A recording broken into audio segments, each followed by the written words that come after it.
have speakers this week who are, Mark Anthony spoke about this salary negotiations. Today, we're going to be speaking about social media tactics. Tomorrow, it's about entrepreneurship, like how failures can be the source of knowledge in your entrepreneurship journey. And day after tomorrow, we will be going into leveraging authenticity to build career success. Now, who is coming on the show today? Today is Louise McDonnell. She's the author of Facebook Marketing, The Essential Guide, founder of Sell on Social Media, ranked among top 50 Facebook marketing bloggers and top 10 worldwide Facebook experts. She has been running her online academy in Ireland and have been associated with more than 8,000 plus corporates, if I'm not wrong, Louise, and have given engagements and all sort of things. And today she will be speaking to us upon social media tactics in global pandemic. What makes you successful in today's world? What content you posted, at what time you posted, and what not to learn in this particular field. So over to you, Louise, to take us through the session. We are excited to host you on the show. Over to you. Thank you so much, Yash, I should say, for inviting me here to speak this evening. So I am coming to you. Sorry. Stop my video. Start my video. So I'm coming to you live from the west coast of Ireland.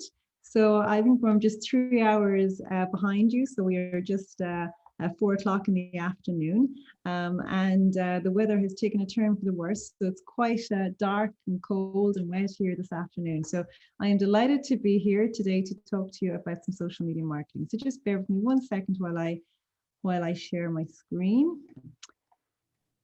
Okay, so let's get going with this slideshow from the beginning. Okay, so yes, if you want to connect with me, I would love to connect with you on social media. So you'll find me on my website, louisemcdonnell.com. My online training academy is sellonsocial.media. You'll find me at facebook.com/louisemcdsocial. Same with instagram.com/louisemcdsocial, and the same with Twitter. So if you're taking any screenshots or you've taken some nice learning away from today and you're sharing it on social media, please tag me. I would absolutely love to connect with you, and I'd love to get your feedback. Also, I would like to say welcome to anybody tuning in on YouTube or Facebook or on LinkedIn, because I know this broadcast is also going out live. So hello to everybody, no matter where you are. Also, just want to let you know that I'm doing a series of Facebook Lives. It started yesterday, running for 10 days, and it's 10 days of tips on how to maximize sales using social media between now and Christmas. So you'll find those on my Facebook page. They're 15 minutes of live advice every single day. So they're 1:30, which is British time. So you're 3 hours ahead of that. So 1, 2, 3, 4. So what's that? 4:30, Yash, is it? Do the math for me. 4:30 Dubai time. And 4:30 Dubai time. 6 India time.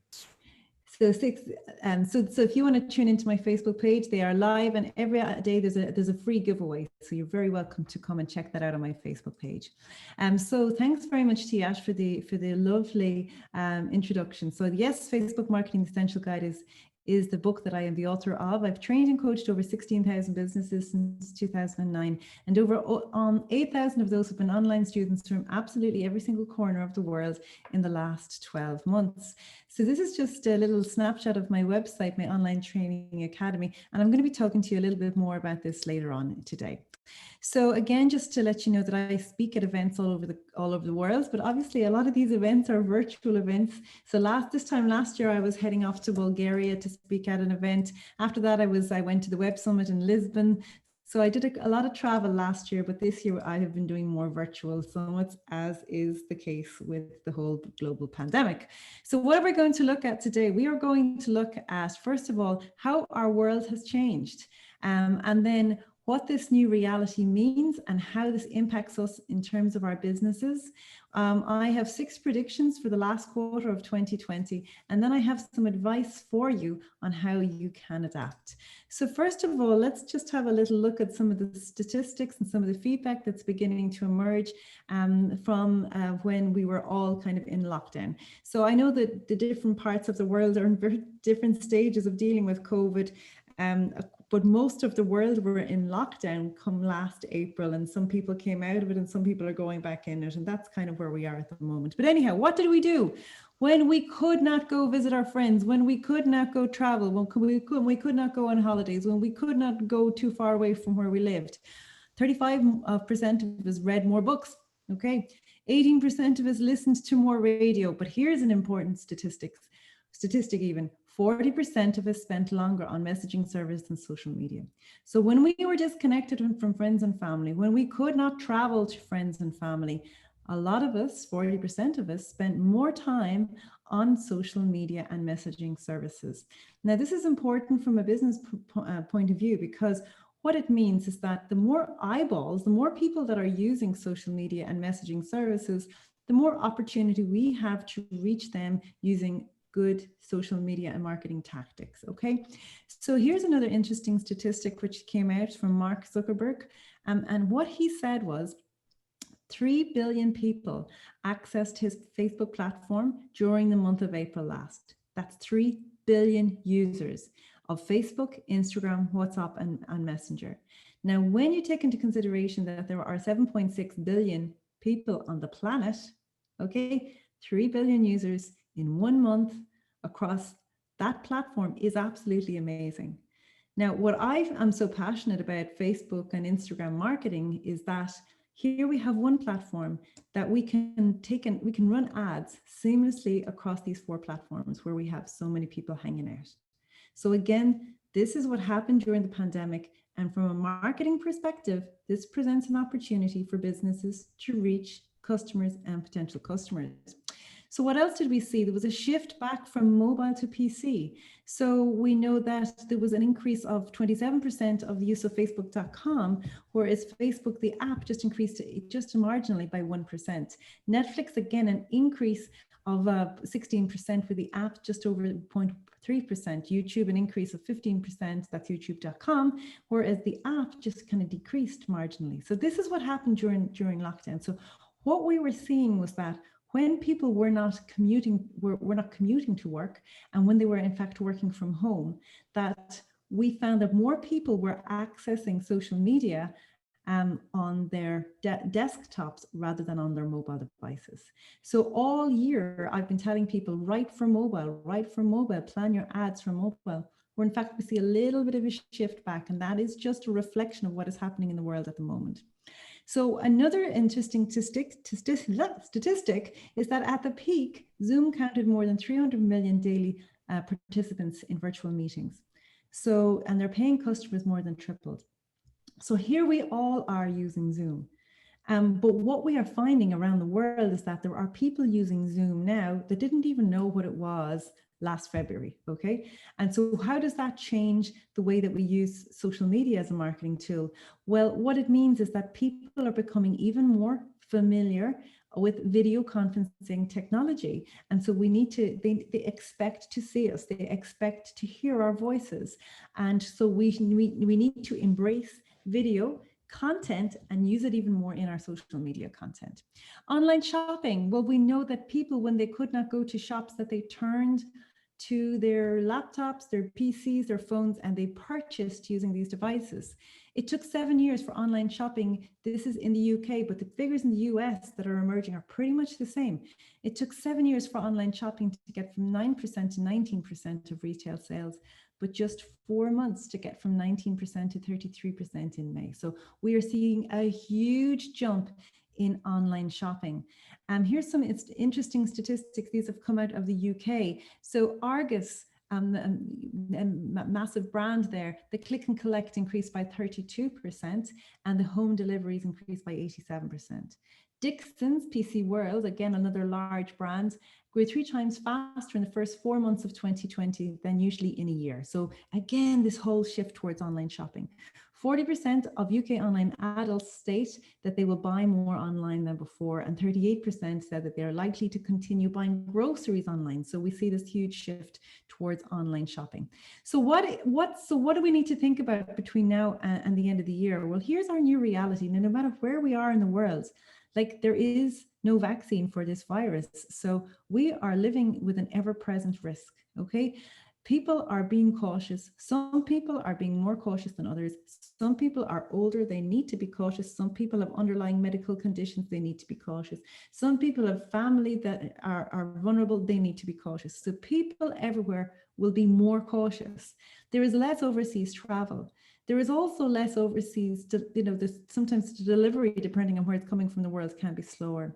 There's an increased number of people working remotely. So all those statistics that we saw emerging as a result of people working from home, they are going to remain and even grow. And we're going to see more online working where possible. So what are my predictions for Q4 2020? Well, less football. So there's going to be less football in our fall in our streets and in our shopping centres, and we're going to see a continued shift towards online shopping. We are going to see maybe people researching online and then cautious in-store visits. Okay, so even if you have a retail premises, you still need to have a really good online presence, because you'll find your customers will be researching online and then maybe doing fewer visits in store. I also think that you're going to see an increase maybe in people making an appointment to have time in store if the case that the pandemic really comes back with a second or third wave. Click and collect is of course going to be, I think, more important, especially for local deliveries. So even if you're shopping online, don't forget about your local audience, because your audience may be local, but it could also be global.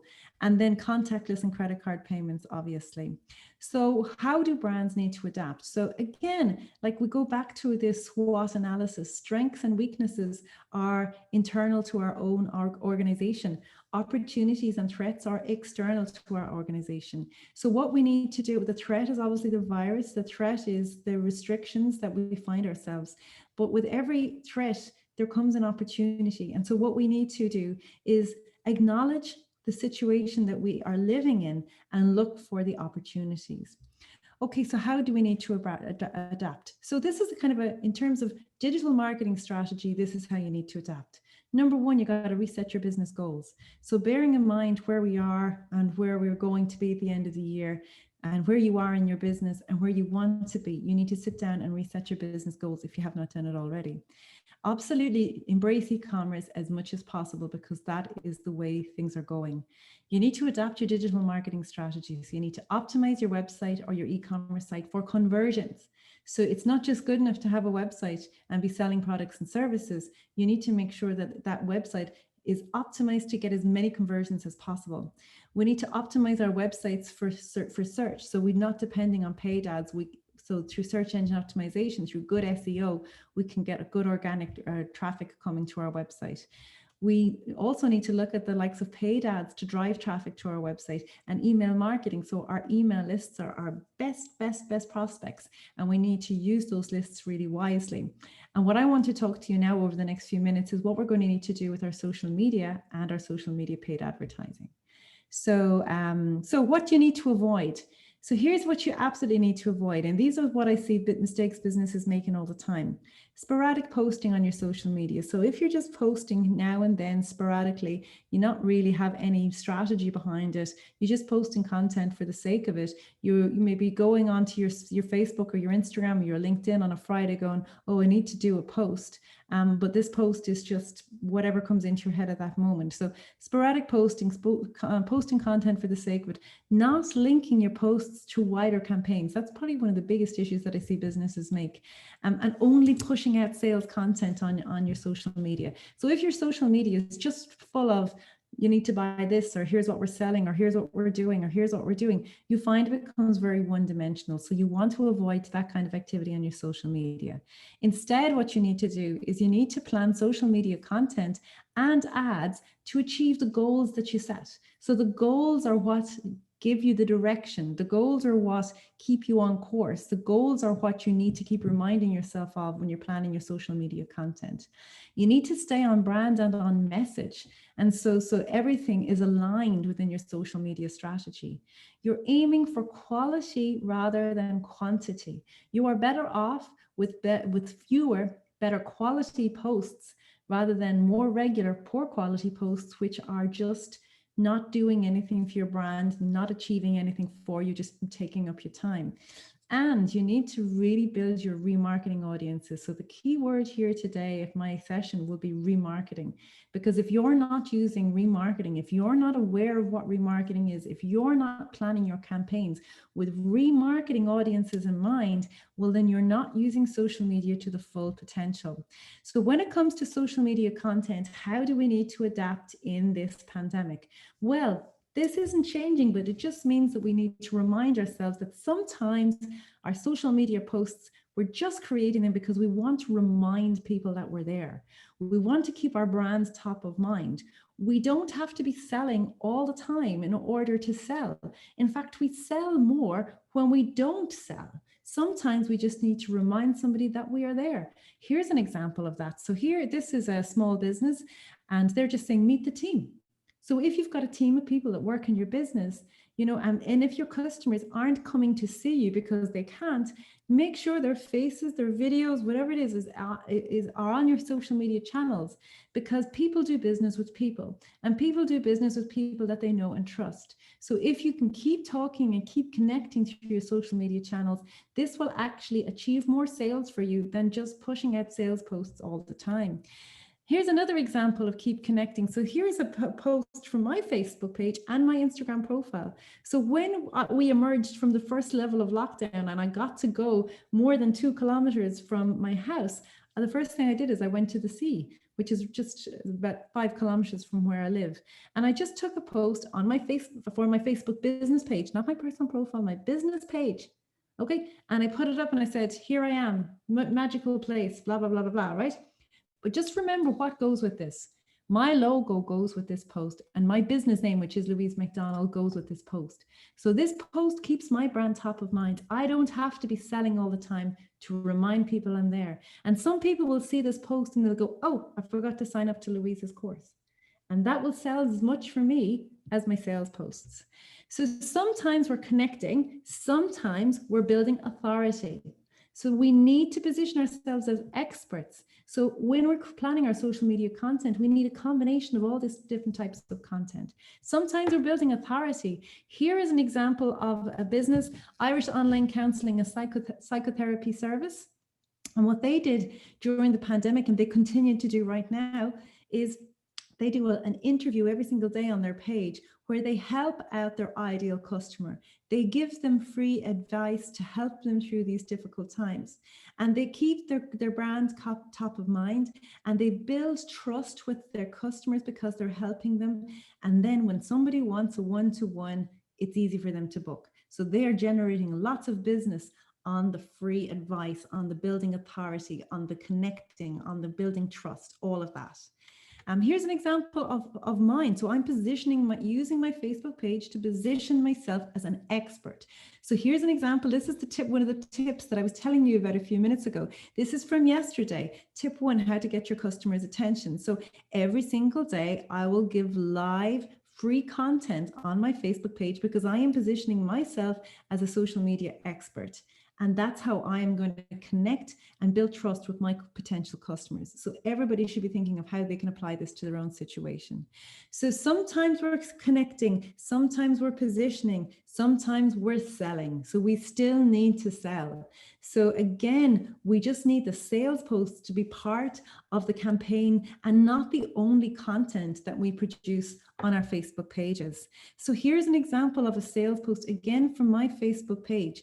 But what we need to remember with sales content is that it will never perform well organically. And sales content, we always have to have a budget to it to make sure that the people that are most likely to purchase from us see it. So that's when we talk about remarketing audiences. We need our warmest prospects to see our sales content.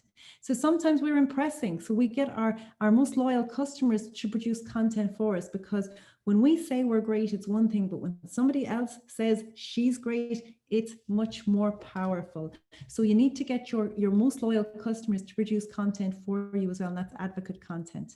So that's the content. We need to have awareness content, we need to have consideration content, we need to have sales content, and we need to have advocate content. And then after that, we need to plan our social media ads strategically. So Facebook ads includes Facebook and Instagram. We need to use them strategically. We need to make sure that if we have a website, that absolutely number one thing, we have the Facebook pixel installed and working correctly, and that we are using it correctly. The next thing we need to do is to be tapping into remarketing audiences, first level targeting, second level targeting, and third level targeting. And if you're not using remarketing, it's something that you absolutely need to embrace. Because what we need to always do is think that we don't just find our ideal customer and sell to them. No, what we do is we identify our ideal customer, and instead what we do is we warm them up to our brand, and we continue to build trust with them, so that when they are ready to do business with us, they will choose us. And that is a different mindset than just selling. So this is what we have looked at in my presentation. We have looked at how COVID has changed our world, our new reality and what it means for business, my predictions for Q4 2020, and how brands need to adapt. And I know Yash doesn't mind, I'm just going to talk to you for one short minute about my social media academy. So what do? I help businesses plan their content strategically. I help them use Facebook and Instagram ads strategically to develop sale funnels, raise brand awareness, and to grow sales. And my social media academy is for business owners, marketing professionals, also social media freelancers, and nonprofit organizations. And what's included with my program is over 92 video trainings, from everything to do with everything you need to know about Facebook and Instagram, content creation, ads. You also get a content workbook, a Facebook workbook, and 12-month content planner, and also for next year. You get constant support, and you're not alone, and you're not trying to figure out what to do by yourself. You have support and somebody there to hold your hand. You also get access to my 6-step system training program. This is what you see in my Facebook book, and this is like my signature training course. This is worth 650 euros, but members get this training included with their membership. So I also do live training twice a month. So I do live training when members get free access to this live training. So there you can see on this Thursday, I'm doing a content marketing masterclass. In the 7th of October, I'm doing how to plan a social media campaign. The 22nd of October, search engine optimization, how to get your website found in Google. The 5th of November, Instagram, how to style your Instagram grid. The 19th of November, measuring the success of Facebook ads. The 3rd of December, copywriting for social media. And the 17th of December, we will look towards 2021. So all of this is you can get this for just 15 euros a month when you pay annually, and you get a massive 4,344 euros worth of training and coaching, all included in your monthly or annual membership. And so these are just some testimonials from clients of mine who have just said how the results that they've got having had used the training program. So that is it, guys. Thank you very much for your attention here. I look forward to taking questions. I know Yash is going to run some questions first, and then we are going to have some questions from the floor. So. Thank you very much, Louise, for this informative session. It was truly an eye-opener for all of us to kind of see what is the Q4 is going to be look like, and the 4 predictions that you do. We look forward for what those predictions is going to be like. Now, my first question is about the important aspect of a social media for entrepreneur like us. How do we go about finding those social media agencies? Because there are so many agencies, and obviously a lot of people go about outsourcing it without themselves doing it because their businesses are running and they're experts in certain fields. So how do you find those social media agencies, and what sort of KPIs or KRAs you go about defining a simple business owner who is running a brick and mortar business in his town? This is for somebody who wants to outsource their social media to an Yeah. agency. Yeah. Okay, they need to find somebody that they're absolutely happy to work with, who understands their business.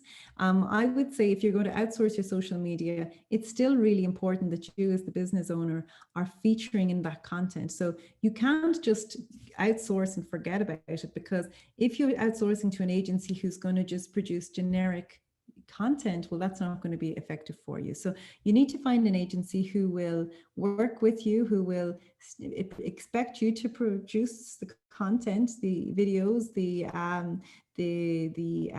images, so that you get your sense of your business is included within that.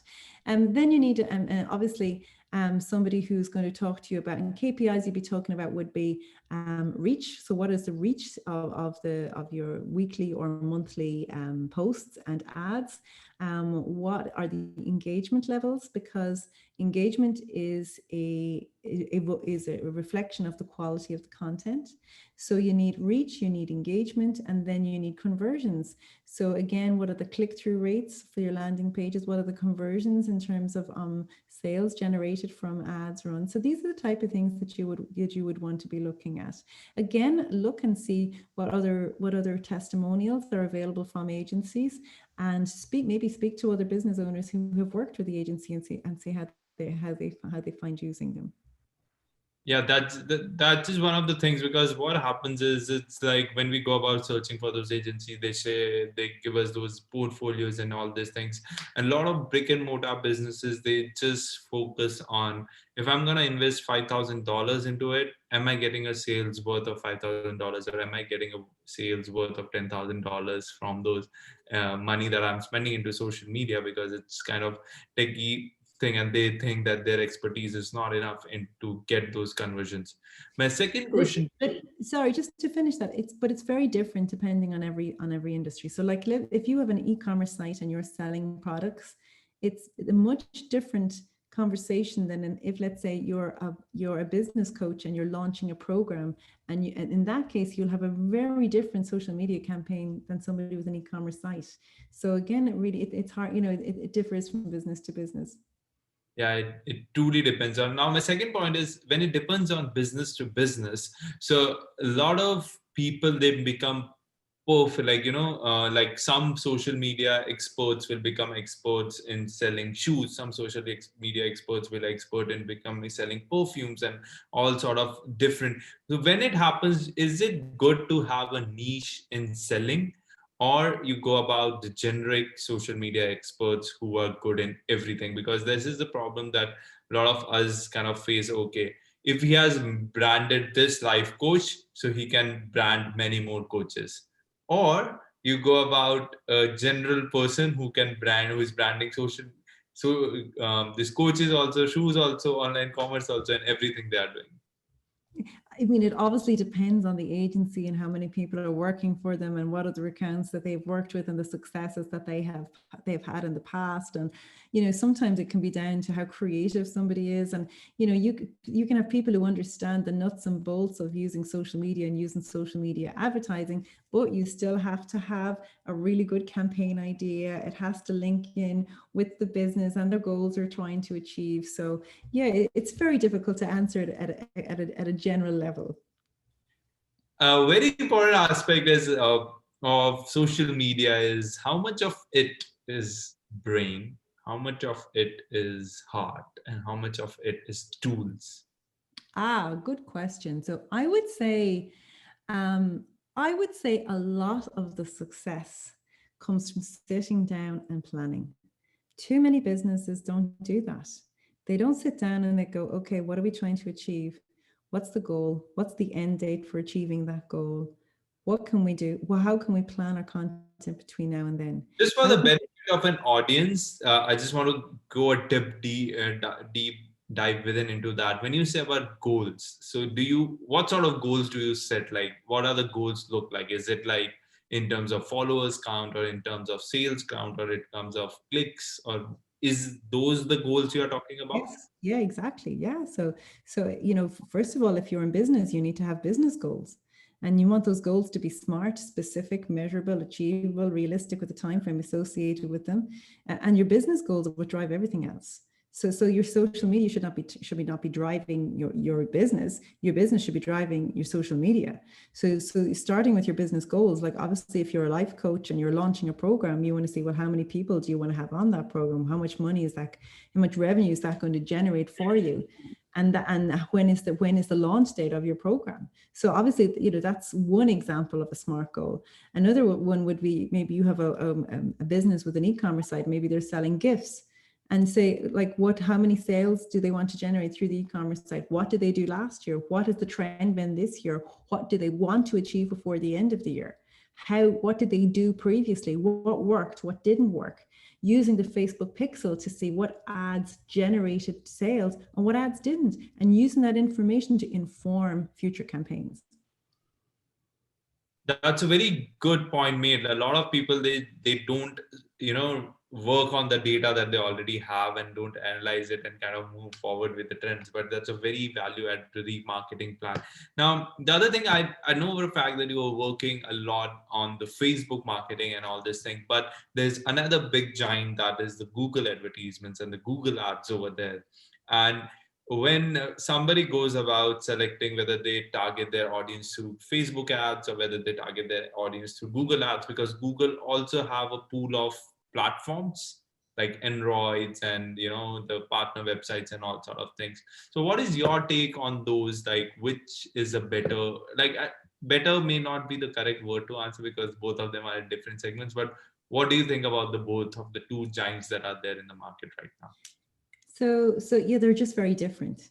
So when somebody does a search in Google for, I want to buy a yellow pen, that's got purchase intent. So, that search, somebody who's doing that search is looking to buy something. And so the Google ads work really well for that if you're bidding on the right keyword phrases where people have purchase intent. Again, let's say you have a website and maybe you have a blog section where you're just building authority, and somebody doing a search for how to use, how you would use a red pen, and that's a bad example, but again, you may not use your paid ads for that because that hasn't got purchase intent. So Google ads is kind of more for me around purchase intent, or more to get a specific person to their website. Social media is different because on social media, you don't have that search. You're interrupting somebody as they're scrolling down through their news feed. And so you use it differently in order to get their attention. So again, it's all about, again, going through the 4 different pillars of this content and using your ads strategically. And again, how you use it will depend on whether you're an e-commerce site or whether you're a service provider, or again, and it will differ. Well, I think as a layman who doesn't have any much understanding of the marketing campaigns and how all these things work, I think why Google has been that market player is because I go and ask Google that I am interested in that. In the other Facebook kind of figures out what Yash is interested in based on my feeds and what all things I do. So I think that makes a huge difference in sort of how Google operates and how Facebook operates when it comes to the data points. Yeah, but you see, so while Facebook also will start understanding what you're interested in, but so businesses that are here need to know how to tap into that. So they need to know, this audience in my ads manager, these are interested in this particular topic because of the actions they have taken, because of a blog they read on my website, or because of a video they watched on my Facebook page. I know what they are interested in. And so you have the ability to build these audiences and get your content in front of somebody multiple times.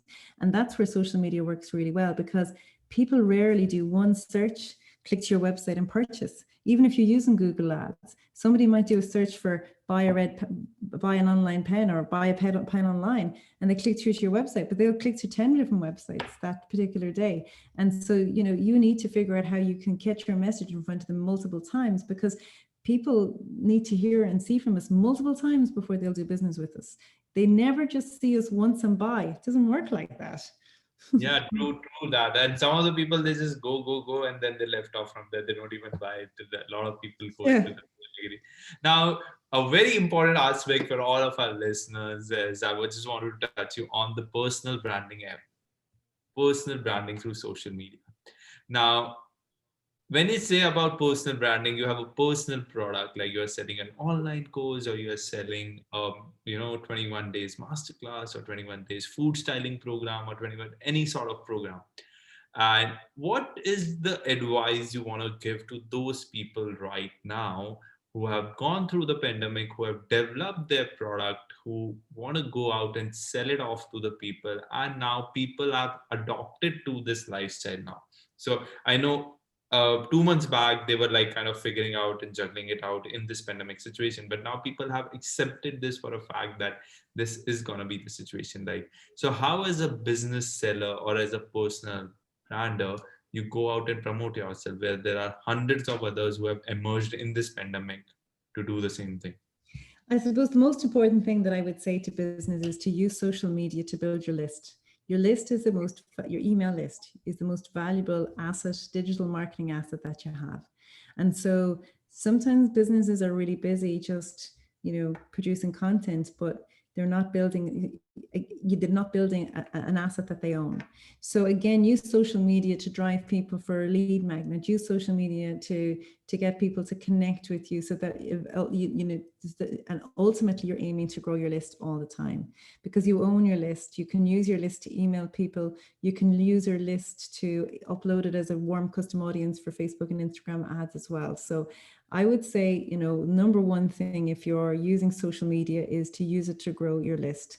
And you got to figure out the content you need to produce in order to grow that list. And then what you need to do is just just continue to communicate with that list regularly, so that when you have something to sell, that you have the best opportunity of converting them. So that would be my number one advice, I would say. So when you say about using those email lists, and so obviously I don't know whether the softwares that we use or the funnels that we use, the MailChimp and all these things, they all go into a promotion. So is there a hack? I'm just asking you whether they go into your primary, in your Gmail account, to your customer's account. Is there a hack there?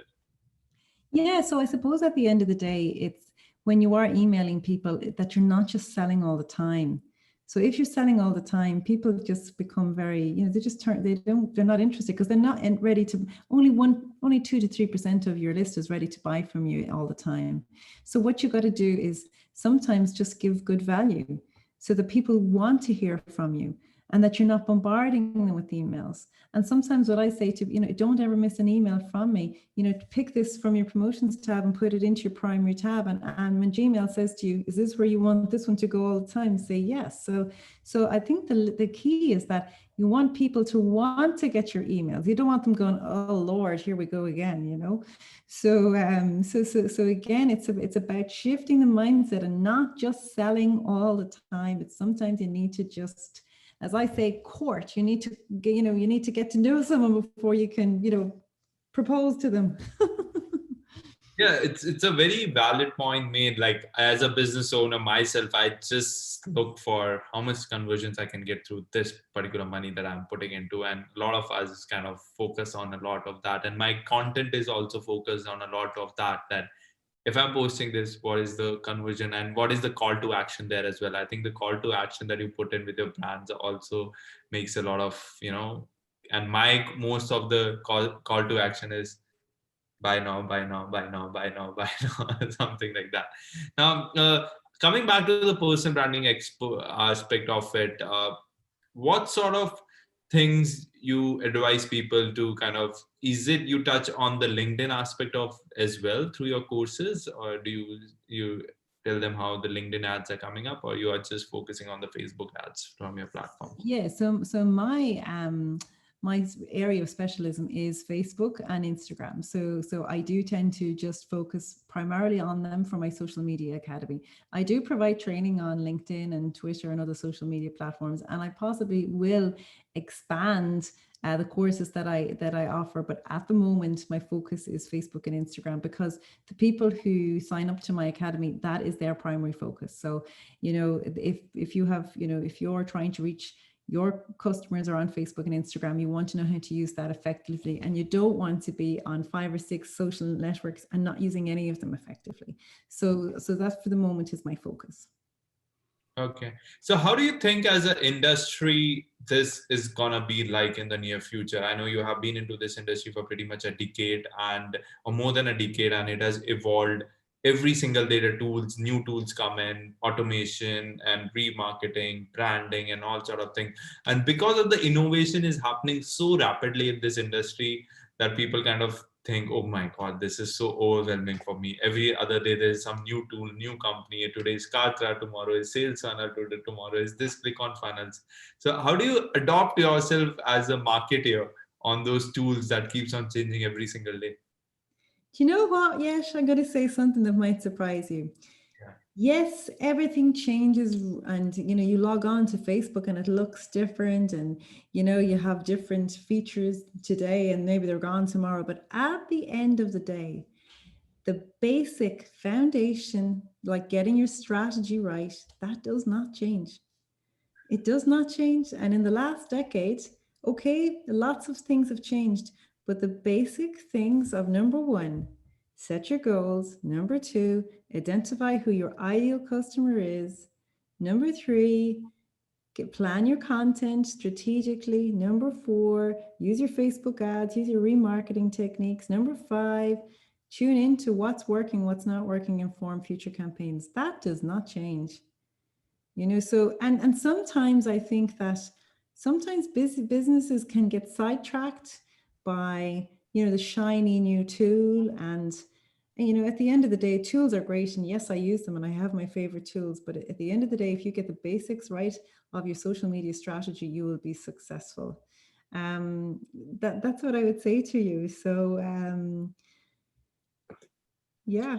Yeah, that's what have been the case where you have so many of marketing grads and so many of MBA grads stepping into the strategy and marketing roles. It's called as a strategy and marketing roles rather than called just a marketing roles, because there's a lot more brains and a lot more big strategy involved in how do you go about selling and how do you go about creating that presence into the market.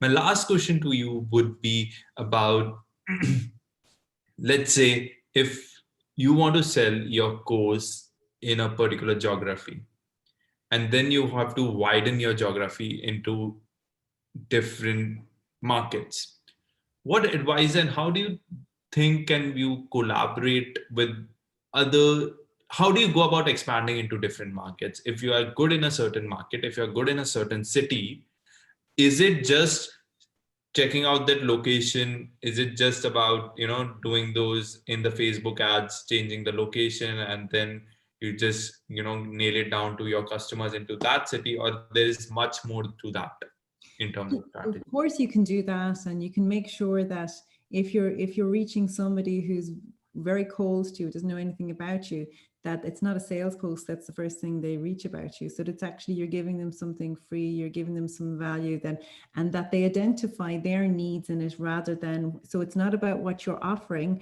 it's what you're going to do for them. So of course, yes, you need to do things like that, but you can also do things like see if there's any business groups in that town that you can connect with, see if you can get involved with them, get involved with the network, getting into their groups, start adding value in the group, start making connections in the group, offer maybe to do some kind of a free training in the group, sponsor if they're having an event, sponsor, be a sponsor, be a guest speaker, so it's all about, of course, running the ads, but it's all again about what are the other things that you can do to get to where your ideal customer is hanging out, and who do they trust, and can you start working with them and forming relationships with them. So there will be lots of opportunities to do that through the likes of Facebook groups or LinkedIn groups. And again, because there's so many different virtual events happening because of COVID, that maybe you can offer to pay to be a guest speaker, or offer to pay to sponsor it, because there again, you continue to get your brand in front of your target audience and become more familiar with you. And it just means that the ads that you run will be more successful because you're getting in front of the same person time and time again. So again, it's just about thinking like that, just thinking outside the box a little bit. Yeah, that has been, I think, the pretty much the crux of our whole conversation, like to use your more more strategic moves rather than just selling it and all sort of things. So thank you very much for having this wonderful conversation with us on the show, and for all the YouTube audience who have been watching us from past 1 hour or so. We are very much glad to have you over there, and stay tuned on for daily conversations that inspire. Just before you go, Louise, and just before we shut down our YouTube live streaming, I want to ask you, what was your feeling coming to Empowerment Talks, and some beautiful words for the community that we have started from past 5 months now? I'm just so impressed. I can't believe that you had a talk absolutely every single day and that I'm the 152nd speaker. So well done, because that's difficult. That is really something that's hard to maintain day in, day out. So I just really want to applaud you and your team for, doing such a good job, and this pandemic has been hard on people, and people have been feeling isolated. And I'm so delighted that we have technology like Zoom to help me connect with you. Here I am in the west coast of Ireland. We have people in Nepal and Dubai and India connecting. So I could just think it's wonderful. And so thank you so much for involving me, and congratulations on a job well done. Thank you very much, Louise, for coming on to the show. So all the YouTube viewers, do come in, because this is daily conversations that inspire, and do subscribe to our YouTube channel over there.